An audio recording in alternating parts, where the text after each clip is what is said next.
Bonjour à tous, j'espère que vous allez bien. Moi, de mon côté, je vais en puissance et en force. Alors, je fais cette petite vidéo pour vous donner quelques informations concernant la suite des vidéos à venir. Alors, allons faire un petit tour sur la chaîne École du programmeur.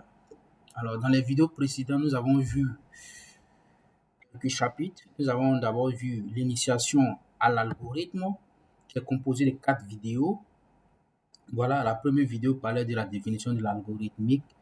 Et ensuite, nous avons vu le rôle, l'intérêt de l'algorithme.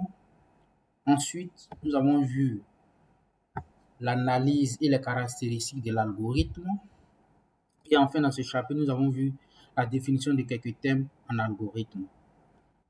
Voilà, ensuite, nous avons vu un autre chapitre qui était l'introduction aux éléments de l'algorithme. Dans ce chapitre, nous avons vu la structure d'un algorithme, ensuite les objets de l'algorithme, la déclaration des objets, c'est-à-dire des variables, et ensuite nous avons vu les types de bases en algorithme, et enfin dans ce chapitre, nous avons vu les opérateurs en algorithme. Voilà, ça c'était le chapitre 3. Et ensuite, nous avons vu dans le chapitre 4, 3 au moins, nous avons vu l'instruction d'affectation, et comme ensuite nous avons vu les incrémentations, la décrémentation, les instructions d'entrée et sortie en algorithme. Voilà. Et ensuite, nous avons vu les instructions alternatives, les implications et la structure suivant faire. Et enfin, nous avons vu les boucles en algorithme. Voilà. Vous pouvez aller regarder les vidéos pour ceux qui n'ont pas encore vu. Voilà. Donc, les vidéos précédentes vous ont montré vous expliquer comment l'algorithme fonctionne, comment réaliser un algorithme. Donc, à partir de maintenant, nous allons passer à la pratique. Voilà. Donc, cette vidéo vient vous donner des informations sur les vidéos à venir. Voilà. Voilà. Donc, dans les prochaines vidéos,